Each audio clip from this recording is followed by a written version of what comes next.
Good evening dear student, I am Vikas from BPS.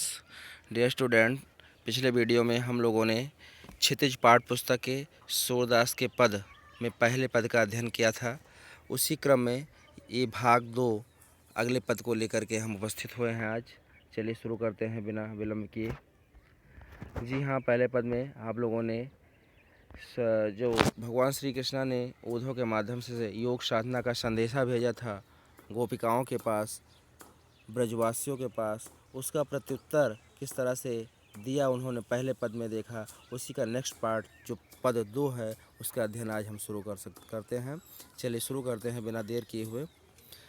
जो दूसरा पद है इस तरह से है, मन की मन ही मांझ रही, कहिए जाए कौन पे ऊधो नाही परत कही, अवधि आधार आस आवन की, तन मन बिथा सही, अब इन जोग संदेशन सुन सुन बिरहिन बिरह दही, चाहत होती गुहार जितहिते उतते धार बही, सूरदास अब धीर धरह क्यों मर जादा न लही। तो ये था दूसरा पद। तो चलिए इसकी व्याख्या शुरू करते हैं। जब उद्धव संदेशा देते हैं, उन्हें निर्गुण ब्रह्म की उपासना के लिए कहते हैं, तो व्यंग पूर्वक जो जवाब देती हैं, जो प्रत्युत्तर है गोपिकाओं का, गोपियों का, उसी को इसमें कहा गया है। गोपियाँ कहती हैं उद्धव से, मन की मन ही मांझ रही, हमारे मन की जो व्यथा है वो मन में ही रह गई हैं, हमारे मन की बातें मन में ही रह गई हैं। कहिए जाए कौन पे उद्धव, किससे मैं कहूँ हे उद्धव, मैं कहूँ तो किससे कहूँ, ना ही परत कही।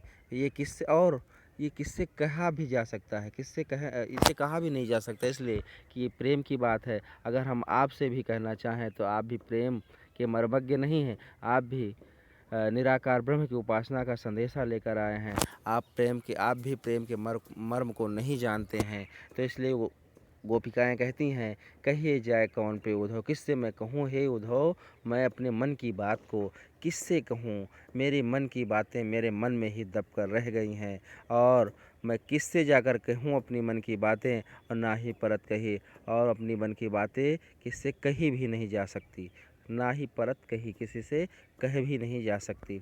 फिर आगे कहते हैं, अवध आधार आसामन की, मुझे जो अवध मीन्स होता है ड्यूरेशन पीरियड, जो अवधि थी आने की, भगवान श्री कृष्ण की जो अवधि थी, ड्यूरेशन था, वो आधार, वही आधार मीन्स आधार, आस मीन्स आशा, आवन माने आगमन की, जो भगवान श्री कृष्ण की आगमन की जो अवधि थी वही आधार था। और वो समझ करके कि अब आ जाएंगे भगवान श्री कृष्ण, अब उनकी टाइम आ रहा है जब वापस आने की, तो तन मन व्यथा से, इसकी व्यथा मीन्स होता है व्यथा, तो मेरा तन और मन, मेरा व्यथा उनकी विरह व्यथा को सह रहा था कि मुझे उम्मीद थी कि अब आ जाएंगे अपने समय से। लेकिन गोपियाँ कहती हैं, अब इन जोग संदेशन सुन सुन, लेकिन अब इस जो योग मीन्स योग का जो संदेशा है उसको सुन सुन करके बिरहन बिरह दही, ये जो बिरहिन माने विरह को सहन करने वाली, अर्थात गोपियाँ, यहाँ के लोग ब्रज की, तो वो बिरहिन बिरह दही, वो बिरह में दही मन होता जलना, और बिरह में जलने लगी हैं। चाहत होती गुहार जितहिते, अगर वो चाहती थी तो गुहार जितहिते, जिससे वो रक्षा करने के लिए, गुहार मन होता है रक्षा करने के लिए, गुहार करना, पुकारना, चिल्लाना, जितहिते, अगर वो जिसके लिए रक्षा के लिए, जिससे वो रक्षा के लिए, अपनी रक्षा के लिए, विरह व्यथा के मुक्ति के लिए जिससे वो पुकारना चाहती हैं, उत्ते धार बही, उसी ओर से ये विरह व्यथा की आग और बह रही है। यानी कहने का मतलब कि भगवान श्री कृष्ण को ही वो सब कुछ मान रही थी, उन्हें उम्मीद थी कि भगवान श्री कृष्ण आएंगे और उनकी विरह व्यथा को शांत करेंगे। लेकिन जब भगवान रक्षक ही भक्षक बन गए, अर्थात भगवान श्री कृष्ण ही उनकी विरह व्यथा का और बढ़ाने लगे हैं, तो वो उम्मीद और किससे करें। सूरदास अब धीर धरे क्यों मर ज़्यादा न लही, इसलिए गोपियाँ कहती हैं सूरदास के माध्यम से, सूरदास जी कहते हैं कि गोपियाँ कहती हैं, अब धीर धरे क्यों मर ज़्यादा न लही। अब जब मर्यादा मतलब मर्यादा, जब भगवान श्री कृष्ण ही अपने मर्यादा का पालन नहीं किया तो हम ही क्यों धीरज रखें। तो इसलिए मुझे भी अब कोई धैर्य नहीं रखना है, क्योंकि जो भगवान श्री कृष्ण थे उन्होंने टाइम बताया था तो वो भी अपने मर्यादा का पालन नहीं किया। तो हमें उम्मीद है ये पद समझ में आपको आया होगा। चलिए नेक्स्ट पद की ओर चलते हैं। हमारे हरिहारिल की लकड़ी, मन क्रम वचन नंद नंदन और यह दृढ़ कर पकड़ी, जागत सोवप स्वप्न दिवस निस कान्ह कान्ह जकरी, सुनत जोग लागत हैं ऐसे ज्यों करोई ककरी, सूतो ब्याध हमको ले आए देखी सुनी न करी, यह तो शोर तिनहि लय सौपो जिनके मन चकरी। जी हाँ, ये तीसरा पद है सूरदास के जो आपके सिलेबस में दिया गया है।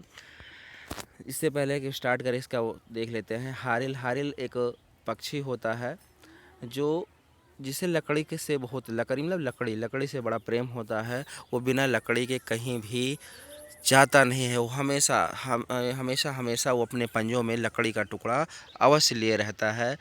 तो और मीनिंग देख लेते हैं। जागत जागते हुए, स्वप्न स्वप्न माने स्वप्न देखते हुए, दिवस माने दिन, निस्मिस रात्र, दृढ़ माने मजबूती से, पकड़ी माने पकड़ना, जोग मीन्स योग, और करुई माने कड़वी, ककरी मीन्स ककरी। जी हाँ, आप लोग खाए होंगे ककड़ी, वही ककरी है। ब्याज माने बीमारी एक तरह का। हमको ले आओ यह तो शोर तिनय ले सोपो जे, चकरी, चकरी मीन्स जो होता है जो चक्कर काटता रहता है, हमेशा घूमता रहता है, चकरी कहलाता है। आप लोगों ने देखा होगा मेला वगैरह में चकरी का खेल देखा होगा। तो चलिए शुरू करते हैं। तीसरे पद में गोपियाँ कह रहे हैं कि हमारे हरे, हरे मतलब ईश्वर यानी भगवान श्री कृष्णा के लिए कह रहे हैं, हमारे हरे हारिल की लकड़ी, हमारे हरि जो है हमारे हारिल की लकड़ी जैसे हैं। अर्थात जब उद्धव संदेश देते हैं कि वो आएंगे नहीं, अब योग साधना कीजिए, निर्गुण ब्रह्म निराकार ब्रह्म की उपासना कीजिए, तो उसका जवाब देते हुए गोपियाँ कहती हैं उद्धव से कि हे उद्धव, हमारे जो हरि हैं वो हारिल की लकड़ी के जैसे हैं। जैसे हारिल अपने पंजे से एक पल के लिए भी लकड़ी को जुदा नहीं करता, अपने से अलग नहीं करता, ठीक उसी प्रकार हम भी भगवान श्री कृष्णा को, अपने हरि को एक मिनट के लिए हम अपने से अलग नहीं कर सकते। फिर आगे कहती हुई गोपियाँ कहती हैं, मन क्रम वचन नंद नंदन, और अपने मन से कर्म से और वचन यानी मनसा वाचा कर्मणा, मन से वचन से और कर्म से नंद बाबा नंद के नंदन, नंदन में सोता पुत्र, नंद के नंदन बाबा नंद के नंदन, नंदन यानी पुत्र को अर्थात श्री कृष्ण को, और अपने हृदय में यह दृढ़ कर पकड़ी, मैंने मजबूती से पकड़ रखा है। अर्थात कहने का तात्पर्य ये है कि गोपियाँ कहती हैं कि मैंने अपने हृदय में भगवान श्री कृष्ण को मजबूती से अपने हृदय में उसकी छवि को समा रखी हूँ, उन्हें अपने हृदय में बसा रखी हूँ, और इस तरह से वो हमारे हृदय से दूर नहीं हो सकते।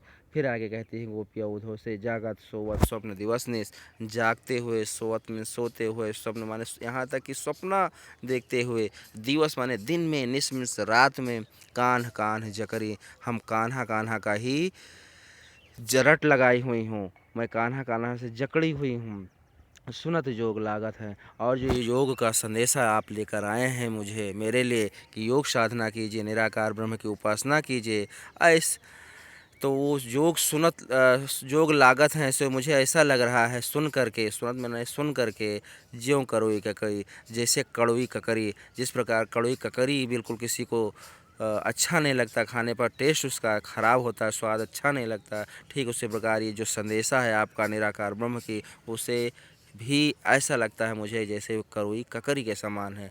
तो और आगे गोपियाँ कहती हैं, सूतो ब्याध हमको ले आयो, ये जो ब्याध ले आए हैं हमारे लिए, निराकार ब्रह्म की उपासना का जो संदेशा लेकर आए हैं, देखी सुनी न करी, मैंने इसे ना तो सुना कभी, ना देखा है, ना तो कभी किया है।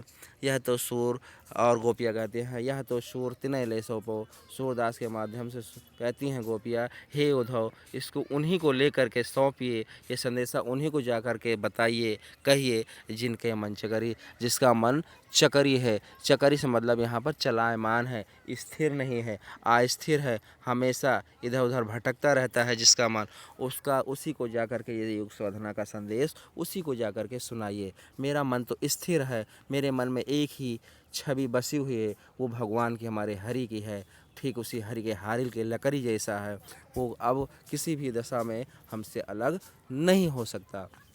तो ये था तीसरा पद सूरदास का, जो भगवान श्री कृष्ण का संदेशा था जो उन्होंने ऊधों के माध्यम से भेजा था। तो हमें उम्मीद है आप लोगों को प्रिय छात्रों समझ में आया होगा। अगर किसी को समझ में नहीं आता तो आप कमेंट बॉक्स में क्वेरी कीजिए, मैं उसका जवाब या फिर से व्याख्या ज़रूर करेंगे। और आपका एक चौथा पद है, ये नेक्स्ट वीडियो में आपको मिलेगा, साथ साथ होमवर्क भी मिलेगा। पिछले वीडियो के साथ साथ मैंने होमवर्क दिया था कि सूरदास का जीवन परिचय आपको लिखना है कॉपी पर। उसके बाद में आपका सूरदास का पद लिखना है, पहला पद मैंने कहा था।